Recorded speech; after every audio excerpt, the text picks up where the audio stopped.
We are here with some Madden 23 team reveal information, as you saw by the thumbnail and probably the title.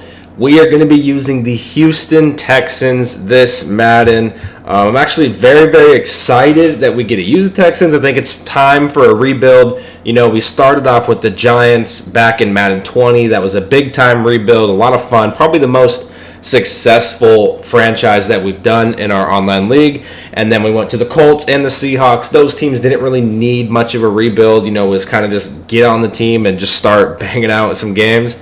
And this might be the toughest rebuild yet. It might just be the toughest one. I'm actually very surprised I was able to get the Texans, because usually the Texans user stays on the Texans, but I was able to convince him to just get like a 1-year rental, one Madden rental, try to get them a Super Bowl, and so we will see. This video we're going to be breaking down just the offense, looking at all the players, you know, kind of where I want to start with, who I want to start, you know, who I want to get rid of, all that good stuff. And then the next video will come out a day or two. We'll be talking about just the defense. I think it'd just be easier to break it down. If you're new here, we have a online league that everyone has a team, 32 users, and the main goal of the league is to do it as realistic as possible. We're not trying to do the MUT stuff. We're not trying to run 3 plays the whole time. It's very, very realistic.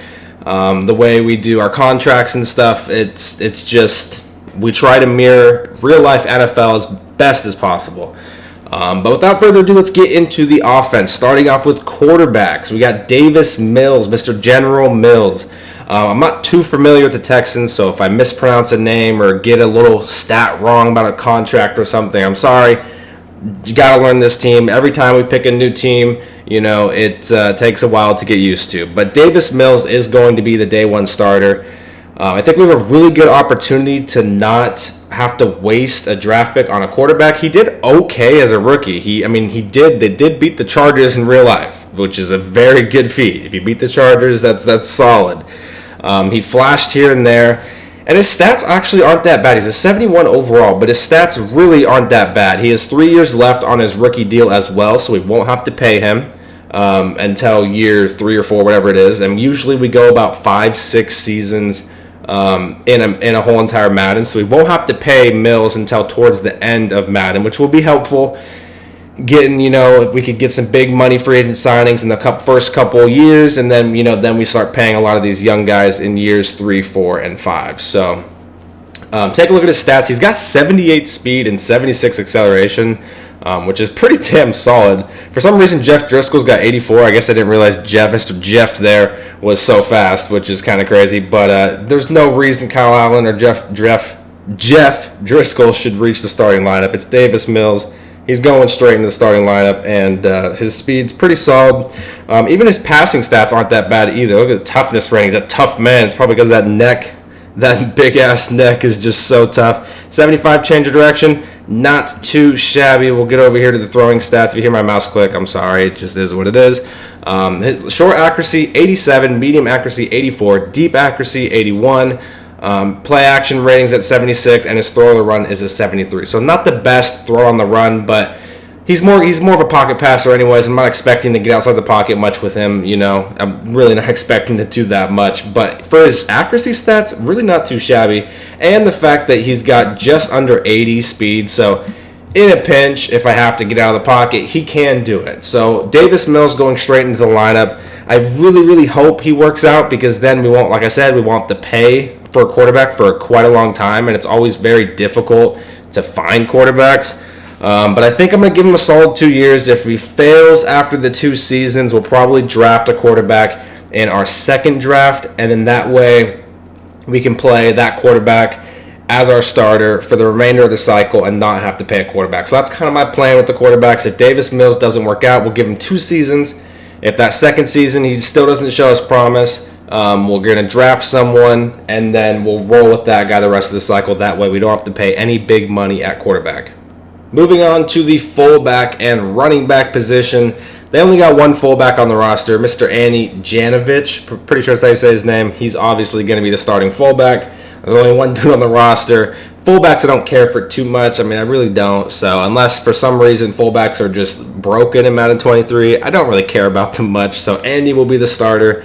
And, you know, if his contract runs up, we'll probably get rid of him, sign someone else. But running back, Dameon Pierce was a 4th-round draft pick, and I'm pretty sure that's how you say his name. He will be the day one starter for me. I'm not interested in Marlon Mack. Not that injuries matter, but he's got a ton of injuries. He's old. All these other guys they've been around for a while. Royce Freeman's been around. Rex Burkhead's freaking ancient. You got Darren Agumbawala, I'm pretty sure that's how you say his name. Another ancient man. I mean, they're all just ancient. So we're going to roll with the rookie, and he's got some pretty interesting stats. 86 speed.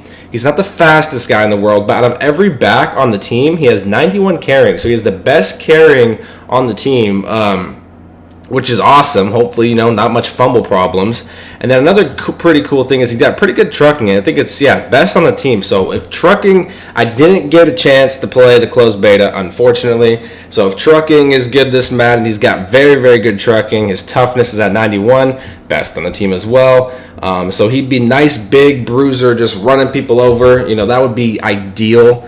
If he doesn't work out after his rookie year, if he's just sucking and it's just not working out for us, I think we can replace him either in the free agent or find a free agent replacement, or we could just draft someone in the later rounds. If he doesn't work out, we need a running back big time, because I'm not interested in any of these backs. There's not a single back on here that I'm really excited about besides Dameon Pierce. So if Dameon Pierce can't get the job done, we're going to have to find a way to replace him, whether it's draft someone year one, like I said, or just find a replacement in free agency. He's not the best pass catcher. I think he has the worst catching on the team, sitting at a 65. Yeah, he's the worst rated in catching on the squad. So Rex Burkhead probably will be our 3rd down back. I'm open to trying, anyone. I really don't really care who the 3rd down back is. I guess I'll throw Rex Burkhead out there because he has the best catching, so we'll see how he does. But Dameon will get the most of the work on the ground, and then Rex will be out there. Not that I won't pass to Dameon, but on most 3rd downs, Rex will be out there making things happen.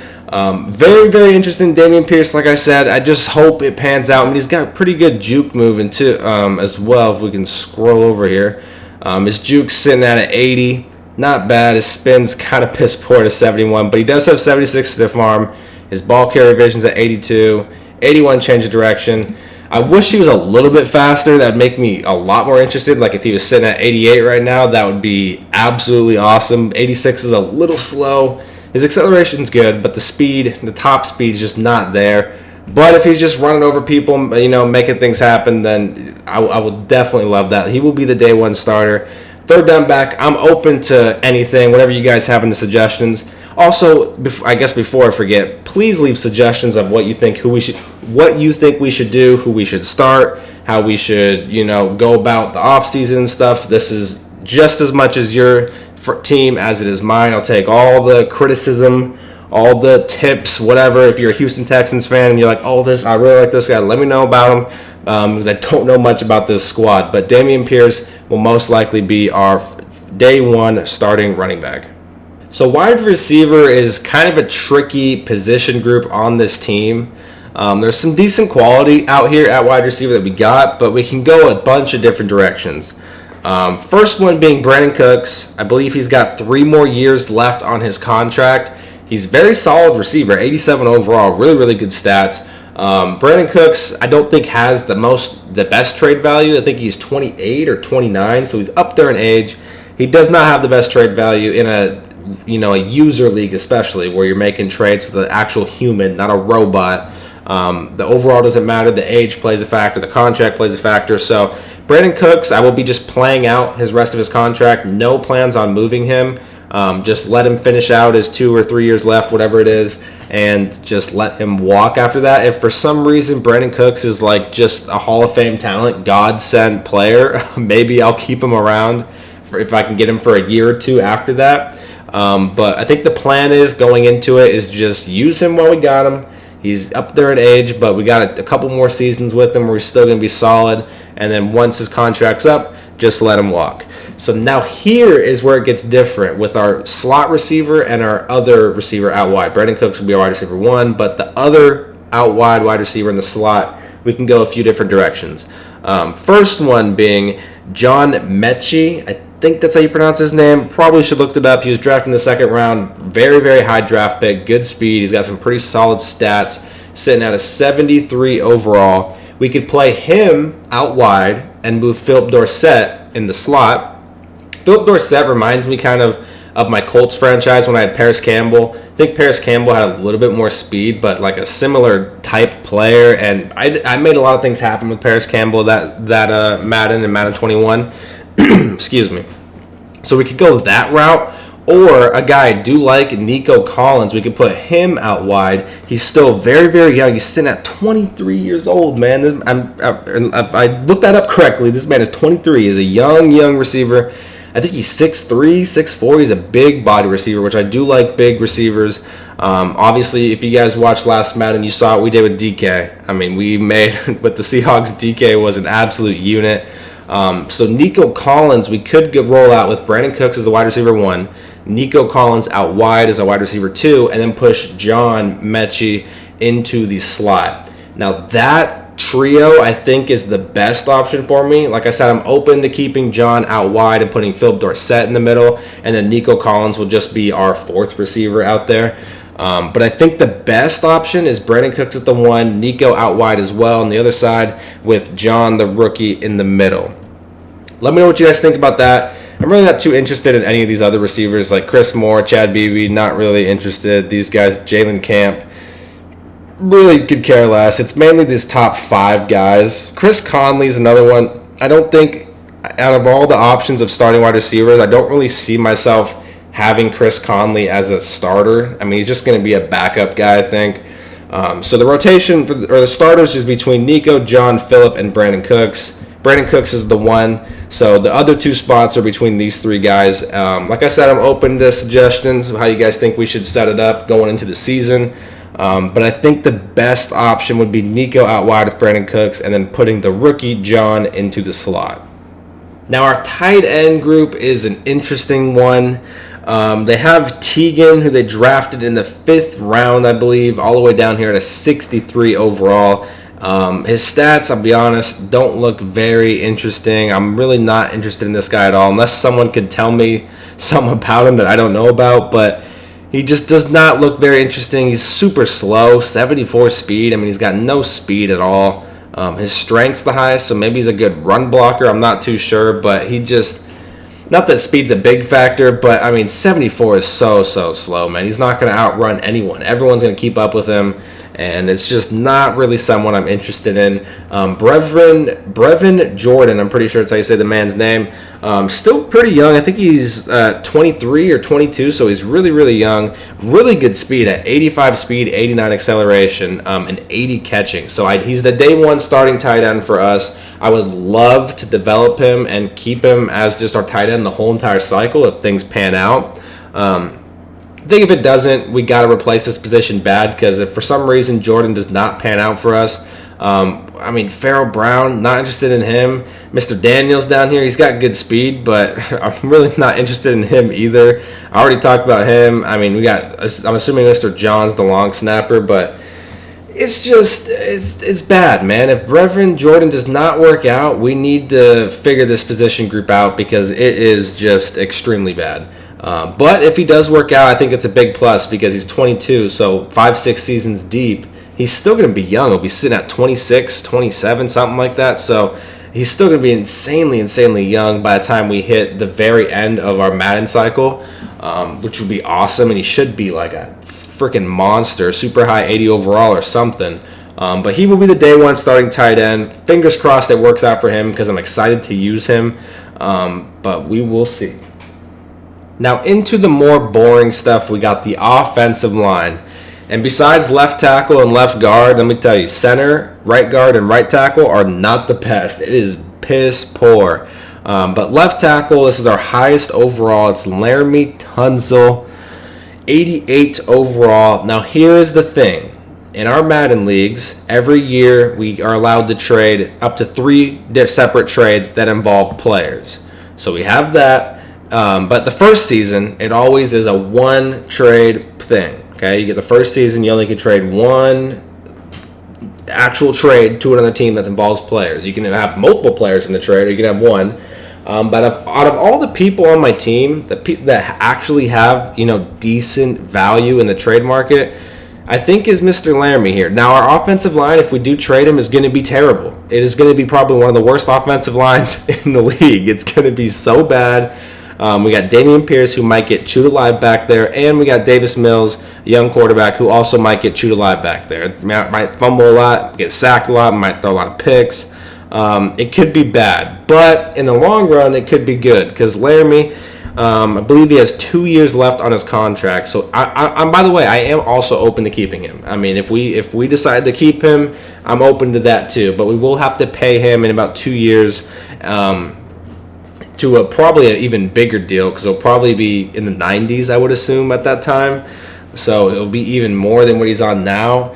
Which 90 overall linemen don't come often. So I would be glad to keep, the blind side guy figured out. I'm pretty sure Davis Mills is right-handed, so that would be great to get that figured out. But out of all the guys we could trade year one to try to get some draft capital for our first draft, because the first draft class is the most important in these leagues, okay? We go 5-6 seasons deep. That first draft class, if you hit big time in that draft class, you got the most time to develop those guys, make them into beasts. As the years go on, the draft picks just get less and less. I mean, obviously they can make impacts. Like last Madden, we had Jamie Pearson and Jacoby Blackstock, who won Rookie of the Year, were monsters for us, and they were rookies. But, they don't get the time to develop into their full potential. So let me know what you guys think about Mr. Tunsil here. Do I trade him? Do I keep him and just, try to develop the offensive line? Because if I do keep him, that left side is not too bad with the left guard, Kenyon Green, I believe that's how you say his name. He's a rookie, first-round pick. So the left side would be pretty much figured out. If we do trade him, though, Tunsil, then there's no clear replacement. I mean, I guess Charlie Heck would go straight in the starting lineup, and he is piss poor. So it would be brutal. But I think in the long run, it would pay off. We'd get some decent draft capital. Not sure what I could pull for an 88 overall lineman, but I think I could get something pretty solid, a pretty solid offer for that, especially for someone who's looking to, get a big-time player in year one, try to make a Super Bowl run. So let me know what you guys think about that. And, I mean, I'm on the fence. I'm on the fence. I could go either way. I could trade him or I could keep him. I'm really on the fence. So I'm like 50-50 with this. So I really need your guys' input on this one. Left guard, Kenyon Green. Just talked about him. First-round pick. Should be the day one starter for us. And hopefully, if things go well, I mean, a first-round pick, he's kind of a lower overall first-round pick than I would have hoped. I would have hoped he would have been a little bit better. But he should be a starter for the whole entire cycle. He's a rookie. He's young. He should develop, hopefully, and he should be a day one starter. And I should not have to worry about this position the whole entire cycle if everything pans out. If it doesn't, we'll probably replace him, year three-ish, around there. He'll definitely start for the first couple years because we got a lot of positions we got to worry about. So we can't just be drafting another first-round, second-round guard. So we got a lot of stuff to worry about here. So Kenyon will start the first couple seasons, but fingers crossed it all pans out for him, and we shouldn't have to worry about this position the whole entire Madden. Now here's where it starts getting bad. Center, Justin Britt. I believe he has 2 years left on his deal, so it's a good stopgap. We could work on the right guard and right tackle. Or right tackle is not the worst, but Justin Britt can get the job done. We do need to replace the center position at some point. If there's a good draft pick in the first draft or a good player that we like at center, I'm open to it. If there's a good center in the free agency year one, I'm open to it. But I think with Justin Britt, we should replace a center position around year two. Let him ride out his contract. Just hold him over for the first season. Try to figure out what we can get, in year two when his contract's going to be up, and then we can replace him then. Other than that, I mean, these guys are brutal. I don't even know how to pronounce these names. They look like they're not. I don't even know what this name is. Jimmy Morrissey, Scott Quessenberry. I mean, this guy's a berry. This guy's named after a berry. We definitely shouldn't have him anywhere near the starting lineup. I like Justin Britt because I'm a Seahawks fan, so he was there in Seattle for a while, but he's just getting up there in age. He definitely can get the job done for us year 1, but year 2, he might play the season in year 2, but after that season, we should be drafting someone or signing someone in free agency to replace him. Now, right guard is the absolute worst position, I think, on the whole offensive unit. I mean, the right guard position is brutal. We got AJ Kane, or Can, however you pronounce his last name. He'll probably be the starter. I think he's 30 years old. He's old, and it's just, there's nothing good here. I mean, out of these two right guards, there's nothing good. It's probably the worst, like I said, position group on this whole entire offensive unit. It's just not good at all. So this is one that we need to be replacing year 1, I think. Either through a draft pick or free agency. After we get through year 1, we got to find a replacement. I mean, we have to. This is just, we could do so much better. I could draft someone in the 4th round and probably be a little more excited at right guard than what I got with right now. So this is a big time need of we got to upgrade this headed into our first draft and offseason. And now for our final position on the offensive line and for the video is right tackle. We have someone kind of interesting. We have Titus Howard sitting at a 71 overall. He's 26 years old, so it's not too old. It's not too old. I think I'm going to give this man at least 2 or 3 seasons to see if we can develop him. If we can't, we'll replace him, later on in the series, year 2, 3, something like that, maybe even year 4. But if it works out, I think he could definitely start the whole cycle. I mean, he'll be early 30s by the time we're wrapping up this Madden cycle. So if it worked out where he would dev that good, then that would be absolutely awesome. So I'm definitely going to give him a couple seasons. He's kind of interesting. He doesn't have the worst stats in the world. I mean, there's nothing crazy in here, but it's not the worst. I mean, his run block can be a little bit better. His pass block, it's just like average. But it's definitely not the worst. It's definitely not the worst. That right guard is the worst. That's the one we need to figure out first. That right guard spot is brutal. But right tackle, Titus Howard will be the starting right tackle. I mean, we got this guy. I think he was drafted in the 6th round. But his stats aren't the best. I'm not really open to giving this man a go here. So Titus will be getting the starting job. Thank you guys for watching this video. Please leave comments especially if you're a Texans fan in real life, you know this team well. Let me know how you think we should roll out year 1 with. Right as Madden drops, I'm pretty sure is when our season's going to start. I'm not 100% sure on that, but I'm pretty sure. So it's right around the corner, man. We got to get these starting lineups figured out quick. So by the time Madden drops, we know what we're doing and we're hopping straight into the games. If you enjoyed this, make sure to subscribe, like, and comment, and I'll see you guys in the next one.